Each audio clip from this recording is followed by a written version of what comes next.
I know we're good There we on. go. Yeah, everything's working now. Yeah. All right, good. There we go. Welcome back to another episode of Blitz and Bricks. So today is Cinco de Mayo. That is true, and we are without one of our members of the show. So if you were watching last week, you would know this, but Turbo has been suspended for one game due to unsportsmanlike conduct. He will be back with us next week. But regarding Turbo being gone, we still have bets for you. We went ahead and posted them on all the social media stories today, as the games are a little bit earlier than normal today. We only have two tonight, and one of them tips off at 6 o'clock. So we're going to go ahead and jump into talking about the slip right now, so anyone can get caught up. There's probably 8 minutes until tip off. See what we got here. We got Cade Cunningham over 27.5 points. Cade just dropped 32 points on 10 out of 18 shots with 12 assists in Game 7 versus Orlando. He's been elite all postseason, and now he gets a chance against a Cleveland defense that just went 7 games with the Raptors. Line is set where he lives. He's gone over this number multiple times in this run. I'm feeling real good about this line on the slip. The odds are at minus 115. Then we're looking at the other side with Cleveland. We've got James Harden over 6.5 assists today.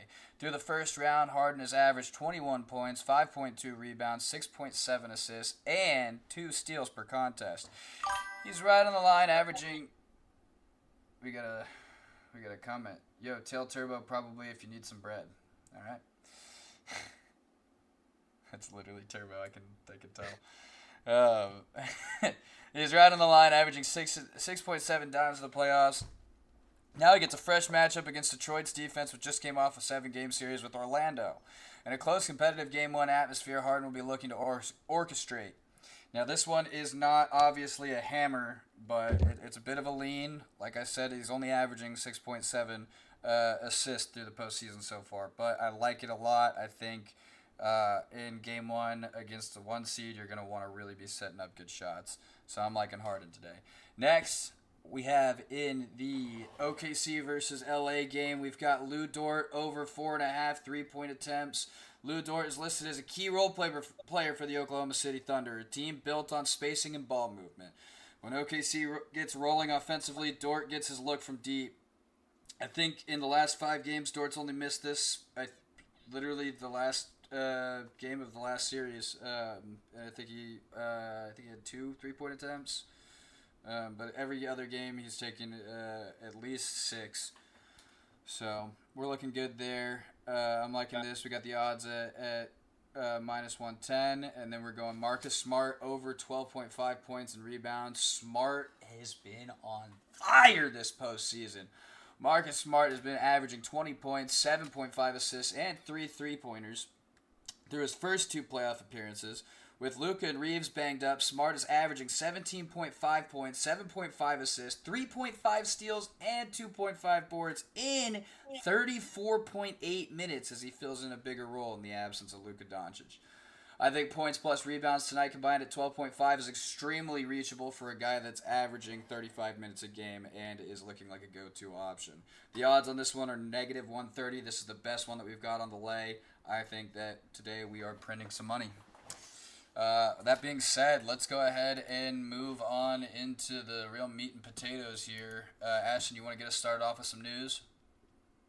Yeah. The Cleveland Browns quarterback room currently has 4 quarterbacks, which at least listed on ESPN in the depth chart. I'm sure they have more rotating on practice squad, minicamp, stuff like that. Including But practice squad, I believe there's it's 6. 6. I Yeah. believe. 5 for Taylor sure. Green doesn't count, by the way. Taylor Green's on the. He's on the. Taylor Green is on the. He's probably the actual best roster. person on the roster. He is. I I would think say he's the third best. string. I think he's third string right now above Gabriel. He's listed on the depth chart over Dylan Gabriel already. Hasn't played a single down in the NFL yet. Love it. Love it, love it, love it. But Stephen A. said Deshaun Watson needs to retire if he loses the quarterback battle to Shador, and I completely agree. I agree as well. You can't have that colorful of a career and then lose your job to a QB room full of a bunch of bums. I mean, if he does end up losing the quarterback one, pick up that contract, but maybe some quarterback needy teams go after that. Yeah, there's always Arizona and the Jets. Yeah. Both teams in serious need for a real starting QB this year. Arizona with Jacoby Brissett holding out for a bigger contract. He's set to make $9 million this year as a starting quarterback. That number hasn't really been seen. That hasn't been seen Who did Adam since Silver the play for early in the longest 2010s. yard? That's who needs to pick up Deshaun Watson. Whoever Adam Silver played for in the longest yard. That's my take. But Bailey Wood says Watson's going to start 2 games and look absolutely horrible. Yeah, that's kind of what happened 2 years ago when he played his last couple of football games. When's the last time you played a good football game? October. Oh, a good one. I think when he was on the Texans. Um, I think when he was he had the last game he had, like, the season he got injured. Well, I guess, fuck. No, it was terrible. He threw for 128 yards. Didn't Deshaun was that 2023 or 2024? He had a good 2024 game against the either, Bengals. like the Ravens or the Titans as a Brown. 24 was his last season that he started a game, and I'm pretty sure he didn't throw a single pass over 15 yards, a completed pass over 15 yards in all of his starts. That's a real bad look. That's a real bad look. Yeah, but he hasn't Watson, thrown for 300 yards since he played for the Texans. Believe it or not, that's not the worst look about Deshaun Watson. So. But moving on, the Browns QB room is just—it's not a place that I'd want to be. You really got to give it to their fan base for being so loyal, because I mean that team has just been. How many? Does anybody know off the top of their head how many different QBs have started a game for the Cleveland Browns since the year of 2000? Too many. 28. Thank you, Hunter. 28 QBs. Oh, wait, I didn't even know that. I just guessed. I'm pretty sure I think it's around 30. I remember seeing a guy who had a jersey that had every, instead of the number on the back, it was every single nameplate for every quarterback that started a game since 2000. It started going down, like, past his pants. Who knows, Jake, this might be a future trivia question for you. Actually, since the 2000 season, it's 42. 42? Yeah. Oh my god, I thought it was just at 30. I thought Shador was like the 30th or something. That's even crazier. Or no, it's 43. Shador is the 43rd. Let's give a round of applause to every Cleveland Browns fan in existence since the year of 2000. And what is it for the Packers? 3?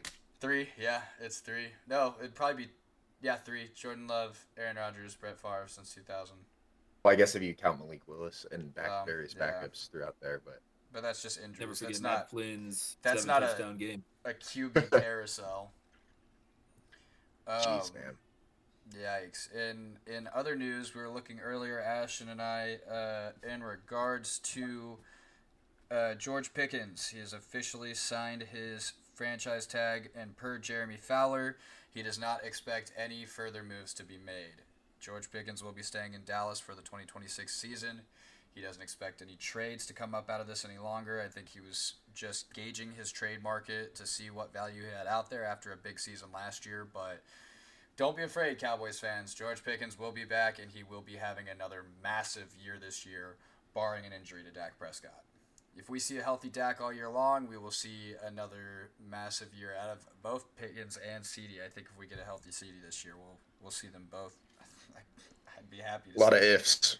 That is a lot of ifs, but I mean, well, with the health of the Dallas Cowboys, it's always an if. It's always an if. But that being said, I think George Pickens stays in Dallas for the long run. So this season, we have seen a record-breaking increase in cap this offseason as the 2025 season has ended. The cap space has increased a whopping, what was it, Ashton, 7.88 to 9.4%. A $22 million increase in cap. We are sitting now at $301 million, which is the first time the NFL cap space has ever hit $300 million. And they are looking to potentially raise this number even higher next season to maybe a $30 million increase, which that right there sounds like one of the years off Pickens' contract. What you're telling me is that Drake May will be making $100 million a year here soon. Very soon, our King Drake May will be making a Drake May that threw for 90 yards in the AFC Championship. Yeah. Hey man, he couldn't see anything out there. Yeah, I mean, They were wearing white. They were wearing white, man. What a game, though. Everyone thought Jared Stidham was going to come out and win that. He almost did, dude. I know. Too bad he wasn't prepared for the snow. And it's kind of hard to throw in the snow when the opposing team is wearing white jerseys and they can just show up out of nowhere. that's like the most terrifying thing ever. All right, and other news regarding the Patriots still, breaking today, former Patriots wide receiver Stephon Diggs has been found not guilty of his charges of assault and battery and strangulation on his former chef. So this has been an ongoing issue with Diggs for quite a while now. I think this is part of the reason why the New England Patriots have waited on signing an extension with him. I believe they wanted to see what was available near their picks in the draft and see if they could hit on any receivers maybe later in rounds 2 or 3. And obviously they didn't pick up anyone, so I think that now that he's cleared his legal case, I think we're going to see in the next couple of days a new contract going out to Stephon to bring him back to the New England Patriots. Then again, we are weeks away from June 1st to see the A.J. Brown news. I think it would be very big for Drake May to have both of those guys in the building. I mean, that sounds like the worst locker room of all time, but I think that would just be huge to have both talented receivers on either side of a young Drake May who has already been to the Super Bowl. I couldn't agree more. Well, is there anything else we want to talk about here on news? Ashton, you got a couple things? I think that's it. I mean, Fernando Mendoza declined his invite to the White House because he didn't want to miss Patrick Mahomes is set to what's it called? We were talking about it the other day, Cam. Participate. Oh yeah, he's return to OTAs later this month. Which he's going to be limited, but still, that's insane recovery time. Absolutely incredible. That just goes further to show that the Chiefs probably did some sort of deal with the devil. Like, that just doesn't make sense to me, dude. That was not even half of a year ago. That was 5 months ago when he had that. It was December or end of November when he had that. It was definitely it was like one of the last 3 weeks of the season. It was week 16 or something. I think that. So about 5-6 months ago. I mean, that's just incredible. What a turnaround. You don't see that out of anything. I mean, there was the whole Rodgers Achilles tear, and he was ready to go so fast at such an old age. There was what did J.K. Dobbins go to the same doctor or whatever when he had his Achilles tear the same season, and he came. They were talking about him being ready to play by the end of the year. It's just crazy how. I guess that just goes to show how much. Yes, December. How much the. Now he touches medical kids. Improvements. All right. Allegedly. Man, I actually want to talk about so on NFL drafts, League Neighbors came out and said Carnell Tate's not a number 1 receiver, and that sparked a whole debate. Would Malik Neighbors be the number 1 receiver on Ohio State next to Jeremiah Smith? And it had me thinking, man, I really don't know. Because Malik Neighbors, was he wasn't even the number 1 receiver taken in his own draft, but I mean, he's definitely what we know now is he's definitely a better player than Marvin Harrison Jr. But to say Jeremiah Smith, I don't want to glaze, but he might be the best college football player I've ever seen in my lifetime. So I really don't know how to answer this, but Malik Neighbors is also pretty damn good himself. So do y'all have any takes on this? I mean, you see the LSU shirt that I have on. Kind of biased towards Malik Neighbors there. But yeah, I mean, Jeremiah Smith is just a freak of nature. I don't know. You could also argue that Malik Neighbors got buffed a little bit because Jaden Daniels was on that team, Heisman winning quarterback. And yeah, I think it's probably if Malik Neighbors was, if he was in his junior year and JJ was in his year 1 or year 2, he probably alphas him on that offense just because he's more experienced. But I think if you drop him in at the same age, just the talent gap, I don't think any receiver ever is going to be Jeremiah Smith, bro. I'm not going to lie. Yeah, honestly, I can agree with you there just because Jeremiah Smith makes his quarterback better, and it wasn't really clear if Malik Neighbors made Jaden Daniels better or vice versa. I don't like Julian saying, but that's just me. There's a little. I don't like him either. There's definitely a little personal hatred in there. I felt that, Jake. No, I just don't think I don't think he's good at football. But, that's just me. But like he's good, but like. You know what? Keep the Julian saying hate going because I just watched this massive jumps in our likes on TikTok. We just jumped up to 624 likes after you said that. I don't. Like, I mean, like 700 likes. Like, yeah, he's an accurate QB. Like, he can make the throws, but Great he leaves question, so Rob. much on the table. Like, and then also he just kind of looks like he eats at like, what is it, Weenie Hutz Jr. Isn't that it? Weenie Hut Jr. from SpongeBob. Jake, Yeah. we got a question for the chat for you. Darian Mensa, Arch Manning, like they eat at, what is it, the Salty Spittoon? Like, the salty spittoon. Yeah. He's a Weenie Hutz Jr. regular, bro. Like that's just I don't know how to describe it. Like he doesn't really strike any fear into me. Like I mean it's really easy to do what you do when you have like one receiver that goes number 4 in the draft and he's not even your number 1 receiver. Yeah. Like the other guy is gonna go top 3, and then you have a freshman running back who's also gonna be a first rounder, and then you got an amazing O line too. It's like, dude, you could throw me back there, and we might actually score a couple touchdowns a game. I've made that argument several times too. I think he gets buffed a lot by his supporting cast rather than him going out. I think he's more of a game manager rather than a playmaker. Got a question from the chat. Rod asks, what about the Jewish QB from BYU? That would be Jake Retzlaff, who made history to be the first ever Jewish starting quarterback at BYU. Yeah, man, I got nothing bad to say about this guy. I'm not gonna touch this one. Yeah, no, let's just move on to the next one. I'm not gonna touch this one at all. Yeah, thanks, Rod. Thanks, Rod. He said, of course. Rod says, of course. Yeah, I think it's probably safest for the longevity of this show. We'll just safely move on. We'll ask Turbo next week, okay? Yeah, we'll ask Turbo. Turbo's. I thought the whole slogan for this is uncensored, unfiltered, and whatever the other word was, unsomething, uncircumcised. I don't know. Moving on. I guess that's about it with news today, unless anyone else has something else they'd like to bring up real quick before we move on into trivia. Oh, man, let's do it. All right, let's get it. Let's do it. Hunter, get to share my work. screen real quick. All right. Let's do this, guys. All right, episode 4, the Blitz and Bricks trivia. What's up, Milton? All right. Ashton, I'm going to go ahead and give you this first question. All right. Which NFL team holds the longest active losing streak in the playoffs?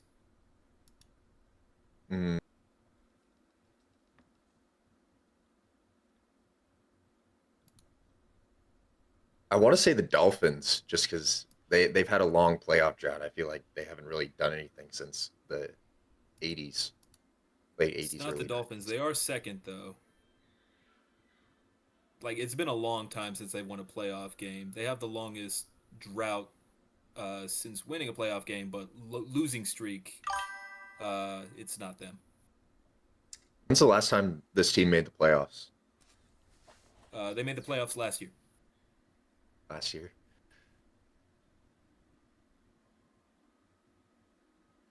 I feel like this is really easy. Like I have a team in my mind. Oh, it's just yeah. It's the Steelers. You know the joke, the 9-8 first round bounce. 9-8, 10-7. Or I guess it's 10-7. Yeah. Yeah, it's the Pittsburgh Steelers. They've lost 7 straight playoff games in a row. Their last win was in 2016 in the AFC divisional round. Ever since that win, it's just been nothing but failure. To me, I think their most embarrassing loss during this whole 7-game losing streak is their loss to the Browns, where they just got dismantled. Remember when they went 11-0 in 2020 and then lost their first game of the season? The Commanders. Three-win Commanders. 3-win Commanders. Yeah. That was the year where they lost to the Browns. Yeah, that was the worst. That was the worst ever undefeated team I think we've ever seen in football. Yeah, they were 11-0, and everybody knew they weren't that good. It was crazy. Yeah. Oh, they had cool TikTok dances. I mean, allegedly. All right, Jake. You're up next on this one. Rod What is the says, "Remember largest when I margin of drafted victory Najee in an Harris NBA third round?" playoff game? I mean, Atlanta just got some generational belts from the Knicks. What was that, like 51 points? I'll start there. It was Steve. 51 points. I will say this: that doesn't even rank in the top 5. God damn. Not even in the top 5. Yeah. So we're pulling out the real lash marks here. All right, let me think. I don't know. Has any team ever lost by 60 in a playoff game? No. What about? Is it lower? Oh, so it'd be lower than that. Go 58. Yeah, you got it. It's 58 points. It's happened twice in NBA history. Back in 2009, the Nuggets beat the New Orleans Hornets 121-63. The most embarrassing part about that is that was a home game for the Hornets. And then back in 1956, the Minneapolis Lakers, when they were still in Minnesota, beat the St. Louis Hawks when they were still in St. Louis 133-75. So the Hawks kind of just have this like thing where they always lose by like large numbers in the playoff and are just relatively mid as a whole. But yeah, it's crazy to think that their loss against the Knicks doesn't even rank in the top 5. That's kind of crazy. But 58 points is generational belt. Yeah, dude, that's nuts. Jeez. All right, Cam, I got you next for this one. Word. Which NFL quarterback has the most games with 300 plus passing yards all time? I think here you got to think about the QBs that played the most games all time. Lacey says, easy answer, it's Caleb Williams. Nice. I'd have to... It's either Brady or it's Breeze. They both played well into their 40s. Breeze was like 41 when he retired? You got to think about Deshaun Watson too. I don't want to think about Deshaun Watson anymore. I think we thought about him enough. Brady played till 45. That's a lot of opportunities.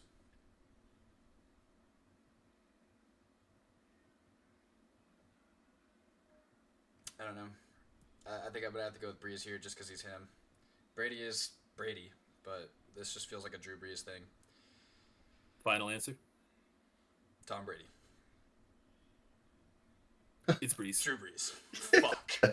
Drew Brees. Yeah, Drew Brees threw. I will say this: Tom Brady was second, but Drew Brees threw 123 games with at least 300 yards. I did the math on a 16-game schedule, which is the era he played. That's more than 7.5 NFL seasons worth, which is really insane to think about. And across this entire period, like on these 123 games, he threw for 43,967 yards, which is an average of around 357 yards, .46 per game, which is crazy to think about. I mean, this dude is just, I mean, it's kind of crazy that this guy never won an MVP. I still think that's a huge travesty for the sport. But let's go ahead and move on to the next question. Ashton, moving on to basketball. Which NBA player holds the record for the highest three-point percentage in a season with a minimum of 82 three-pointers made? Man, this seems like a white boy record, honestly. One of those questions that trips you up a little bit because really want to say Kyle Korver. Like that's where I want to go with this. I think I'm going to go Kyle Korver. It's not Kyle Korver. On some lists, you will see him on number 1 for three-point percentage, but with these metrics, it's not him because they're basing his off of like 100 shot attempts, but this is off of 82 three-pointers made, essentially 1 three-pointer per game. Okay. Can I get a hint? He's a coach in the NBA. Oh, Steve Kerr. Yep. I was about to say, Steve Kerr. Coach is the best three-point shooter in the league. Yeah. Yeah, he shot 52.4% in 1994 and 1995. A little bit of a typo there myself. That's my bad. He hit 89 out of 170 of his shots, and he averaged 8.2 points per game on 22.4 minutes. Nice. All right, Jake. Per usual, you get the hardest one. Can you name all running backs since 2020 to be drafted in the first round? Oh my god, bro. All right, man. So we'll go with the most recent draft. Jeremiah Love, Jadarian Price, they'll be in there. Same back. Last year, Genty and Hampton both went in the first round. The year before that was what, 2024? Jonathan Brooks did not go in the first round. There's no running backs then. Bijan and Gibbs, obviously. Jonathan Brooks wasn't even the first. I don't think Brees Hall was a first rounder. I don't think Ken Walker was either. ETN was. Najee Harris was. I'm just missing. How many am I missing? You're missing one more. One more. So this would have been like what, 2020? Oh, Clyde Edwards-Helaire. Yeah, you got it. Yeah, TH. Clyde Edwards-Helaire, Najee Harris. I'm not going to read through all of them, but yeah, you guessed them all. I don't even know if I would have known all this off the top of my head. Hey, 2023. That's kind of crazy that both those guys were in the same draft. Yeah, the Lions weren't. two the Lions generational weren't running kidding. backs. The Lions weren't kidding when they said they were comfortable taking Gibbs at 6. They just traded back because they knew they could. Yeah, it is crazy to think about. All right, Cam, you get the last question. How many finals have the Lakers lost to the Celtics? Bro, I hate this fucking question. Out of their 12 matchups, the fucking Lakers have only beat the Celtics 3 times. That leaves 9 losses to the fucking Celtics. The only good thing about the Celtics ever was Larry Bird. I hate this team. I hate the color green. I hate looking at them. I hate Jason Tatum. I'm so glad that they got bounced. You've never seen a happier Cam.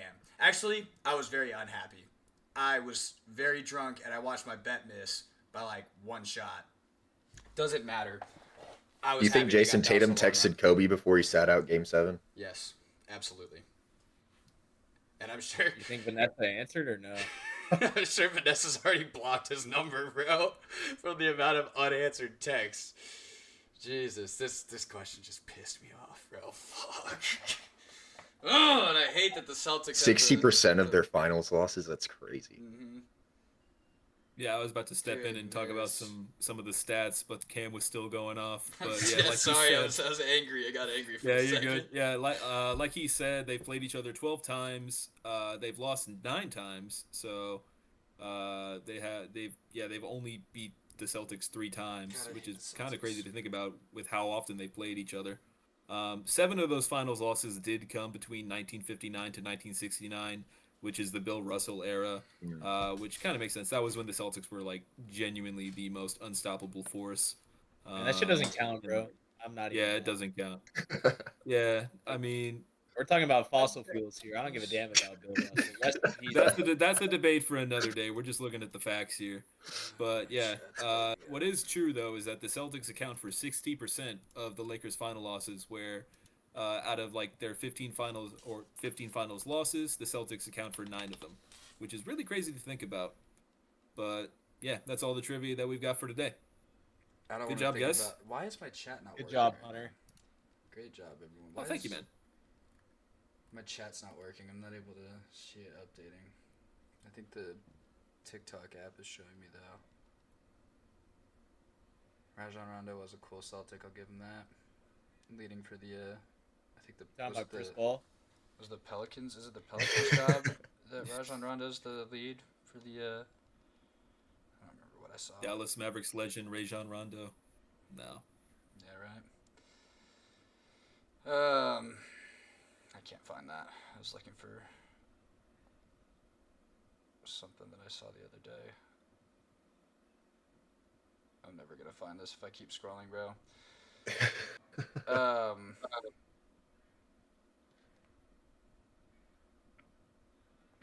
Sorry, I just saw something that made me laugh. The Jaylen Brown calling out Joel Embiid for flopping. Anybody else see that? The clip that came from his live. I'd pull it Yeah, up right sweet. now, but that'll. Dude, did you see LeBron whenever Sengun said a weak ass call to him on the free throw line? Anybody on y'all team can give a damn, man, but not you. It can't come from you, bro. I fucking hate Shingu. We just gotta adapt to Flight Reacts and just start calling Shengun shampoo. That shit is funny, bro. Goon shampoo. God, I can't get over it, dude. Someone commented on a on a post saying that he runs like he has boobs, and now every time I watch the Rockets play, that's all I can see, bro. He just jogs so weird. All The right. good thing is you're not going to have to watch the Rockets play until next year. Yeah, that's true. And hopefully we won't have to watch KD suit up in a Houston uniform ever again. Well, I guess is that for trivia. So are we rolling into our new segment, Rapid Fire Debate? What do we have next on the docket, Hunter? Do it. Yep. All right, so we're going to get into rapid fire debate. So I'm going to give each of you guys a topic, and I want you guys to just like talk about it. Just your initial opinion on it. You got about 30 seconds. If I think you're making a lot of good points, I'm going to make this sound. That's your sign that you can keep going because I want to hear you talk. But if you overstay your welcome, I'm going to say this. That's your sign to shut up. All right, let's go ahead and get right into it. Unplugged. Okay, Cam. I'm gonna go ahead and give you the first one. Let me go ahead and set my timer up real quick. All right. What do you think the timeline for Luka's return is? And depending on how the series goes, should he? For me? Yes. What do I think the timeline for Luka's return is? I really feel like it's possible we see him return in this series against OKC, but I don't think it's the best idea. I think if the Lakers are in it, if this is a close series throughout, then absolutely I would like to see Luka come back. I would like to see the Lakers make a run. I think it would be cool for LeBron to get another ring at the age of 41. I think that would be awesome. I think it would be also even cooler if LeBron was able to achieve getting a ring without Luka coming back. I think that would... Obviously, everyone says the GOAT debate's completely over. I think that would, help his debate in the GOAT debate if he does this without the backup of Luka Doncic. You can't say he has a super team when it's him, Marcus Smart, and Bronny out there. I guess AR came back, and that's a huge upgrade. But I don't know. I wouldn't want to see Luka back. I would not want. I agree with what you were saying, but it was going on for about a minute. All right, Yeah, we got to keep it short, rapid fire. Yeah. Time to move on. All right, Jake, I'm gonna go ahead and give you this next one. Another basketball-related question: Would LeBron, Wemby, or Shea benefit the most from a ring this year? Yeah, I mean, if Wemby wins a ring this year, he probably, they get jump-started into the all-time GOAT debate. LeBron wins a ring this year. Like, a lot of people already think he is the GOAT, so it's just like whether or not you think he actually would be or not. But I think if Shea wins a ring this year, assuming he also wins the MVP this year, that'll be 2 MVPs, 2 championships in back-to-back years. I think it'd be really hard to argue that he's not a top 10 player of all time, or at least, like, right there in the discussion and already one of the best point guards of all time. I'm going to go with Shea because... Cool. I love that. That's great. That's really Sorry, good. man, I had to. That's really good, bro. You were making good points. You were making good points, but the comedy was just there. All right, Ashton. I'm going to go ahead and give you this next one. Is it fair to judge an athlete based off their playoff success instead of their talent? I mean, at the end of the day, the NFL and NBA, they're both team sports, and the ultimate goal is to get to the Super Bowl. So I think you can make a case for both points here. But at the end of the day, I just feel like it has to be playoff success, and it really hurts to say as a Cowboys fan and a Dak Prescott believer, just because he's, you can make excuses all day. The defense hasn't been there, but as far as talent goes, Dak Prescott is a phenomenal quarterback. However, the playoff success just hasn't been there. And you can look at Justin Herbert, CJ Stroud, not a lot of playoff success too. People still believe in them. I'd say at the end of the day, you probably have to go off playoff success just for judging players. I know most of the time it's a Hall of Fame requirement to at least have a Super Bowl ring. Yeah, good. I didn't even have to use the get out for that one. Good talk, Ashton. All right, Cam, let me find another question for you. I want to go back to you for this next one. Yeah, we were making fun of the Rockets earlier, so I think it's fitting that you get this next one. But yeah, after their playoff loss to the Lakers, where do you think the Rockets can go from here? Like I said a minute ago, I think first step, move on from KD. Didn't work out. You didn't get to see him when you needed him most in the postseason. I think also what I said earlier, I don't really like Alperen Şengün. I'm not a big Alpi fan at all. Try to find a way where you can package him in a trade to go get Giannis now. You make that happen, you extend Amen, and you're looking at a significantly better run next year in the postseason. Those are just my Good points. Good points. thoughts on Houston. All right, Jake. I do feel a little bad for cutting you off, on your mid speech. So I'm gonna let you go on for this one. But yeah, I do think you're gonna make a lot of good points on this one. What are your thoughts on Kirby Smart calling the Big Ten a more competitive conference than the SEC? I mean, you could argue that the Big Ten, like, they have the last 3 national championships. They've had the more recent playoff success. But as far as, like, how deep the conference is, I think the SEC is still a deeper conference. It's like on a week-to-week basis. I mean, you're playing guys that are in the trenches that are going to go first round on teams that are going to win, like, 4 or 5 games, not even qualify for a bowl. In the Big Ten, you're just playing a road game at Purdue or Northwestern. And it's like, that's not really much of a challenge. Like, if you're in the SEC, every week you go play on the road at like Tennessee or Florida, and even though those teams maybe aren't national contenders, like those are still opportunities to slip up middle of the season and set your team a little bit backwards. But I mean, I think the Big Ten over the years, like obviously NIL has really helped shape them into a really strong conference. Like you got to think Ohio State's obviously they've only benefited from NIL, and they were already a top program in the country. And now you have Michigan, who is a perennial top program. Penn State had a down year last year, but obviously, when they're at their best, they're the best, one of the best programs in the country. And then you got to include Indiana with the run they've been on. But I think the SEC is gonna bounce back this year in a big way. I think Texas, Georgia, Alabama could all be real contenders. I think LSU as well. They spent a lot of money on their roster this year. So I think it'll be really interesting to see how it plays out this year. But it's really hard to argue that the Big Ten recently hasn't had more success than the SEC. And even though when you look at the NFL draft picks, it may not say that, but in the win column, I think the Big Ten has definitely surpassed the SEC. I mean, yeah, the Big Ten has won the past 3 national championships, and the Pac-12 has a more recent natty appearance than the SEC does, which is Also, a crazy stat to the think about. top title contenders, odds makers next year.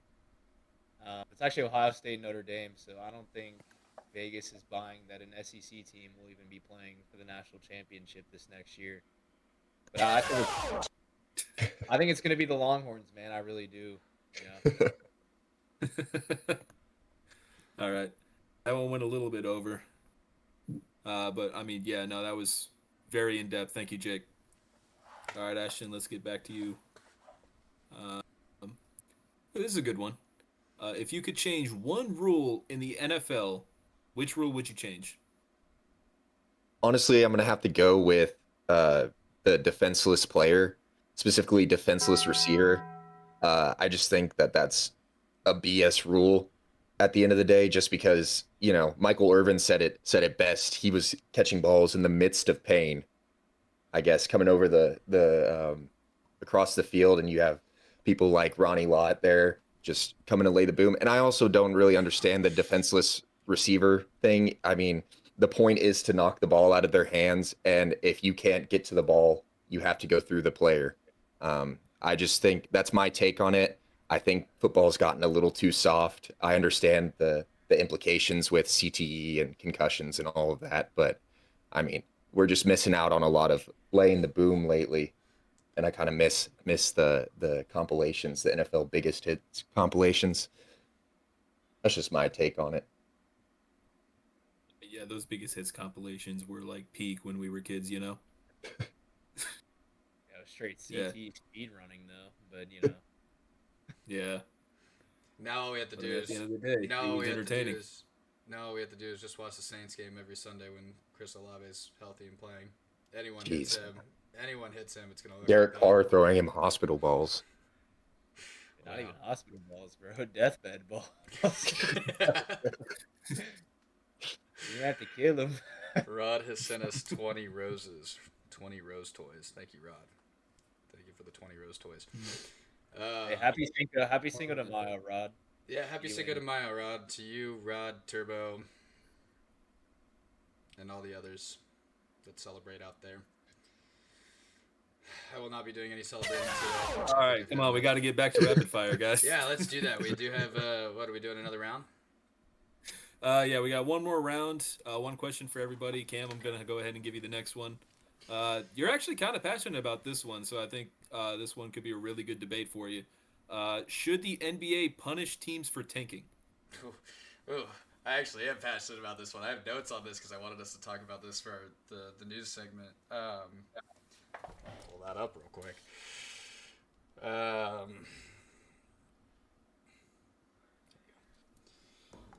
Well, should the NBA punish teams for tanking? Yes, absolutely yes. What is the definition of tanking in regards to sports? Tanking is intentionally losing, which entirely violates the fundamental premise of professional sports. Teams are supposed to compete. You have fans paying for tickets, season ticket holders, local fans, people that are paying every dime and dollar out of their bank account just to go watch their favorite teams, their favorite players play. It is an absolute disrespect to those fans, your fan base, to go out there with those people putting up every dollar just to sit up at the top Raptors, to go out and watch your team lose and throw the game. I mean, it's terrible. It kills your fan base. It erodes long-term fan loyalty. It destroys market interest in cities, and it hurts every ounce of revenue base for the team. Honestly, for the entire league. It's not a good thing. And also, taking for the lottery, it doesn't really even work as it was intended. The draft lottery was supposed to prevent tanking, but teams still use it by teams still manipulate their rosters to maximize their odds to get the best pick. I mean, it's how it happens. I mean, if you kind of think about it, in a way, it seemed like it was rigged with the Mavericks a couple years ago. You traded Luka, Kyrie goes down with an ACL tear at the end of the year. You got just about nothing in there. AD's already injured when he comes in. I don't think AD played. Did he play a single game at the end of that season when we traded for him? I don't think so. I don't think Always Damage did. I don't think Always Damage did at all. He got hurt in his first ever game as a Maverick. But yeah, regardless, the lottery system is going to be rigged by tanking. Bad teams don't always become good teams either. I mean, look at the Mavericks after that. You land the first overall pick with the Luka trade. You get Cooper Flagg. And, yeah, he won Offensive Rookie of the Year. He had a generational year. He's going to be a phenomenal talent. But where did the Mavs land? What did we win, 16 games this last year? It wasn't a very good season. I think it was 18. 18? It was probably 18, 16. the most boring basketball to watch unless you're watching Coop drop 40 points for no reason. And lose. Yeah. 40 Yeah. Points, literally 40 points for no reason because you're not winning a fucking game. I think it's stupid. I think tanking rewards failure. You should not be losing every game so that you can go get the best player and still be ass. That's my take on tanking. I really hate tanking. After a year of watching my favorite basketball team be ass, it's just hard to be a fan of teams throwing. That went on a little long, but I could hear your passion in it. So just for that, There was a lot of passion. there we go. All right, Jake. What's the next question for you? Yeah, so this just happened. It's about the March Madness tournament. How do you feel about the March Madness tournament being expanded? It definitely feels like a money grab for sure, but I mean, it's not even really about it's not even about the fans. It's about the players, dude. Like if these players, if they can get showcased, say like some guy for I don't even know what university, like he showcases that he's a good player. Like you got to think, maybe a coach for Duke or a coach for Arizona is watching that game and being like, hey, I've never seen this guy before until he was on TV. And he's like, what did they expand it to? 76 teams. Say he was like on an 18 seed, right? He'd be like, hey, let me throw some NIL money at this guy. So I think it's a good opportunity for players to get to showcase their talents and make money.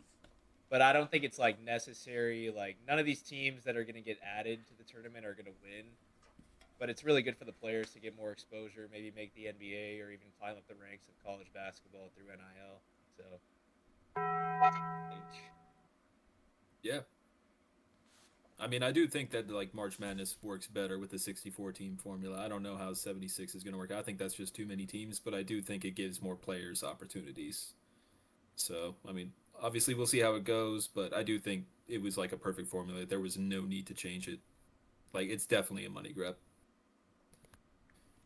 what All is right, it? Ashton.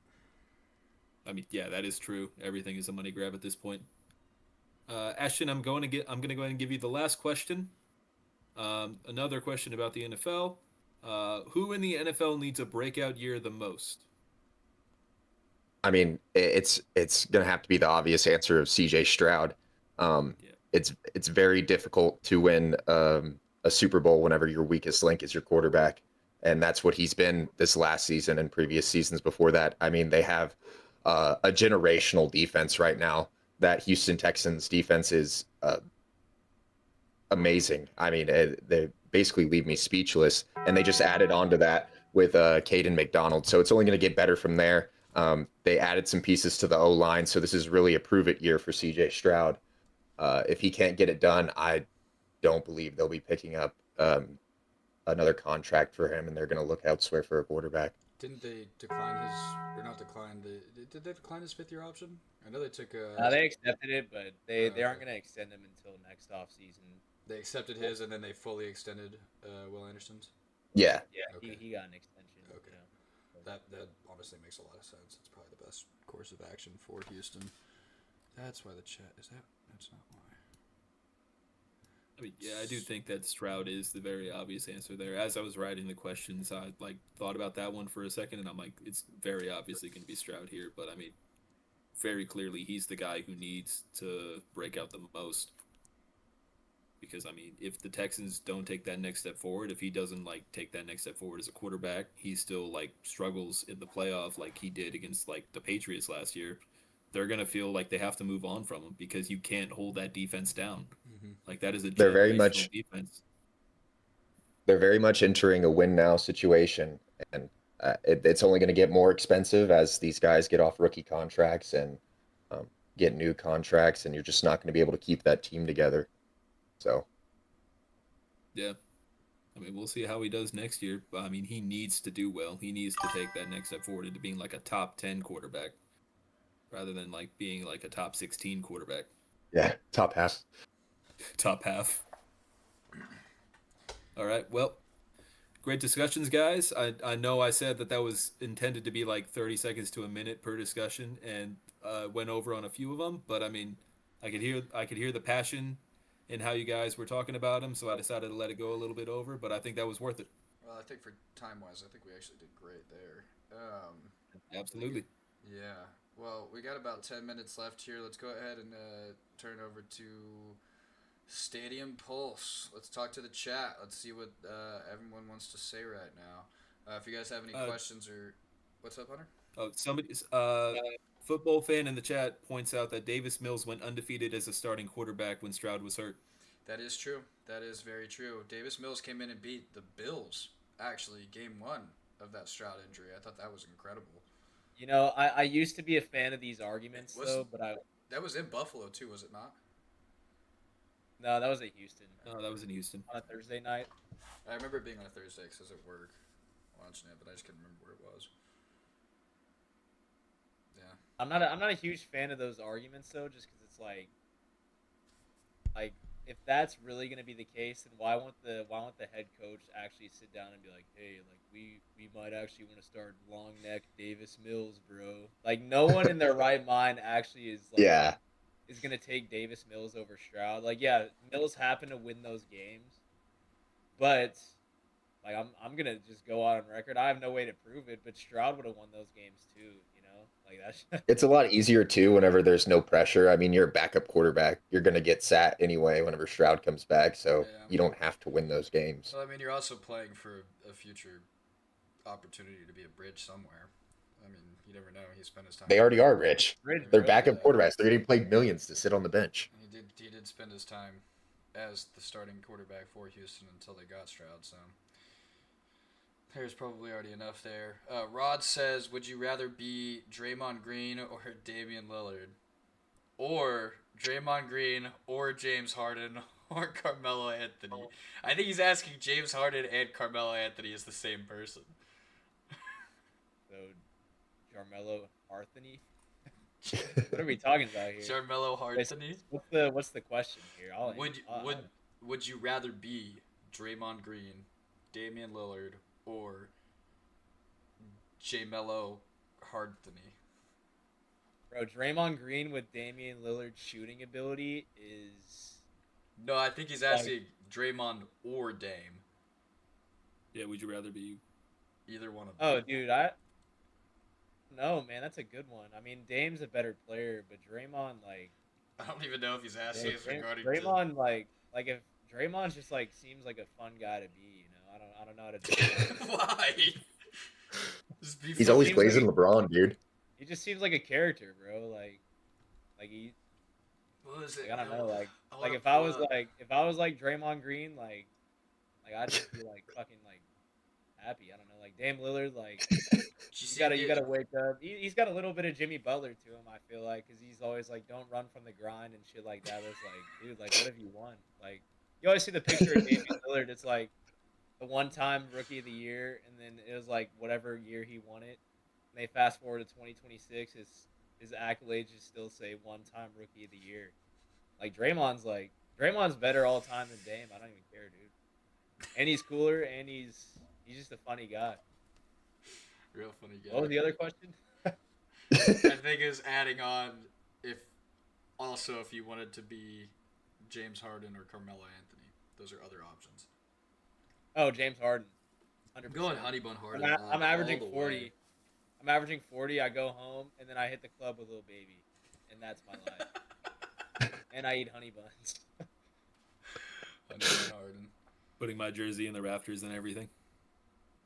See, because Melo, what did KG say about his wife? That he tastes like Skittles. Like Harden doesn't eat Skittles, bro. I'll tell you that much. No, it was Cheerios. That's what it was, y'all. I'm sorry. Yeah, right. Let's see what else the chat has to say. Drew Brees didn't have a great playoff success, but he holds an insane amount of records. He's I won mean, yeah, more- but at the end of the day, he still won a Super Bowl. yeah, I was gonna say he's won more Super Bowls than I've ever seen the Cowboys be in before. Yeah, Yeah, but they he's were been like in more NFC they were Conference purposely Championship killing it. games than we've seen the Cowboys be in. It's our in year. our lifetime. It's our All year. right, now that you said it, you just jinxed us, man. Now we got to wait until 2 years from now. Yeah, 30 years, 30 more years. What's 30 more years? Oh man, wow. It's so rough being a Cowboys fan, isn't it? The fact that I'm 75 years old and I've never seen them in the Super Bowl. Wow. Everybody in the chat is probably just pointing and laughing at us right now. Yeah, right. I'm trying to read and see. Obviously, It I'm could be worse. fucking happy as can be. Shit. Shit, if you play till you're 41, you better win a Super Bowl. Well, you won a Super Bowl in 2009, so that was still early on. What did Breeze was drafted in 03 or what year was it? They drafted Breeze and LT in the same draft the Chargers did, and they That's fucked up. fucking. That's such a crazy. Wow, I didn't even think about that. I don't think people realize just how impressive Drew Brees' career actually is. What was his injury when he was a Charger? A torn rotator cuff? Yeah. Yeah. Yeah, I mean, like there was like serious debate about if he was ever going to play football again. Oh, Like Nick Saban wanted to sign him to the Dolphins.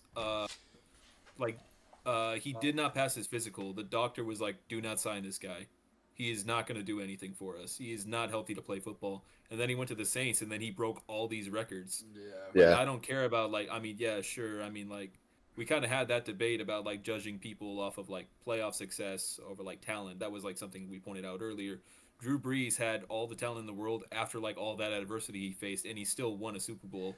Sure, I do feel like Drew Brees should have been in the Super Bowl twice, like especially with that no call against the Rams. I mean, that's Yeah. objectively like everybody's always going to talk about that being the worst no, sorry, excuse me, the worst no call in the history of sports. But yeah, I mean, like, it's still crazy to me he never won an MVP because I feel like if you look at like his numbers and like what he was doing, he absolutely deserved it a few years. And then just the fact that his defense wasn't really that great except for like when they were literally paying their players to go out there and kill their Oh opponents. yeah, I forgot about that. Yeah. Like I mean, they levied the Saints pretty hard for that. But I'll defend Drew Brees forever. I mean, and granted, like, I mean, it's not like anybody's out here hating Drew Brees because Drew No. Brees is regarded as like one Fuck of the Drew greatest Brees. quarterbacks. Hey, bro, fuck you. But yeah, no, I mean, that's just my Drew Brees tangent. I got to speak my truth. I saw something earlier. I think I sent it to you guys while we were in the countdown before the show started, saying that Brady is not the GOAT because no other sport in no other. Hold on, this actually is a valid argument. I don't agree with it because Tom Brady is Tom Brady, dude. Is it Jerry Rice? Are you going to talk about Jerry Rice? No. Actually, I don't remember. I don't think I watched the whole video to see who he said would be the GOAT. But his argument was that in no other sport is the GOAT debate defined by how many championships they've won. I mean, sure, that's come into play a lot between MJ and LeBron.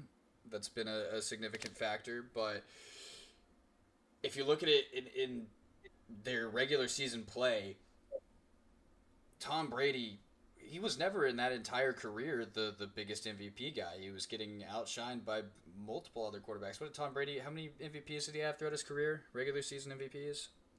3. I was gonna say I believe it's 3. Yeah, Rogers three. Rogers I think has 4, and think Rogers Peyton is has still in the league. Yeah, Peyton should have the most. I think Peyton at a QB is. Well, I mean, sure, we'll see that change over time. I mean, Gotta be honest, almost. man. Like, if you're talking about talent, right? If you're talking about just pure talent, like, that's not based on playoff success. But if you're just talking about, like, greatness scale, like, where they rank in, like, the GOAT debate, then you gotta factor in, like, playoff winning and stuff like that. Cause, playoff success. like, if I'm just taking the best quarterback I've ever seen just for one game, like, just based off pure talent, now, don't roll y'all's eyes at me, but, like, I'm taking Lamar Jackson, you know? Like, he's...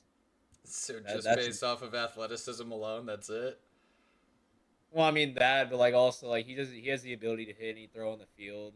He has like debatably like one of the top 5 strongest arms in the league. Like that's not even a hot take. Like he can layer the football anywhere on the field. I will And agree. obviously We've seen a with his legs, significant. We've he's seen such a. high floor. There has been a significant increase in Lamar's passing success rate. Mm-hmm. Oh yeah. Over But it was the like last it was 2 never years, bad to begin with, though. That's the thing. Like it wasn't great before, but it wasn't. I wouldn't say it was bad, but it definitely wasn't great. It wasn't GOAT debate good before. I mean, what his first couple years in the league, he was so popular because of his legs. I mean, I only ever wanted to touch him in fantasy because I knew he was going to run for 80 yards a game. That's part of the reason he fell to 32. Yep. But I mean, It is we'll great see. to see how he developed though, because I think it was his I rookie agree. year. I think it might have been his 4th or 5th start, and I think he was playing the Chargers, and it showed a stat in his rookie year where it showed he had 196 passing yards. It was his 4th start, and it said, like new career record, and I was like, "There's no way, man. He's already made multiple starts. How do you not have at least 200?" And like I remember thinking his rookie year, I'm like, okay, I mean, yeah, he's a solid like mobile quarterback, but I mean, how's he going to develop? And then he ended up being much better than I thought he would. Yeah. So, yeah, I mean, it is great to see how he developed. But I mean, yeah, he definitely stepped up in the passing game. Yeah, that's my GOAT. Yeah, we'll see. We'll see this year around with Baltimore what a new coaching staff does for Lamar.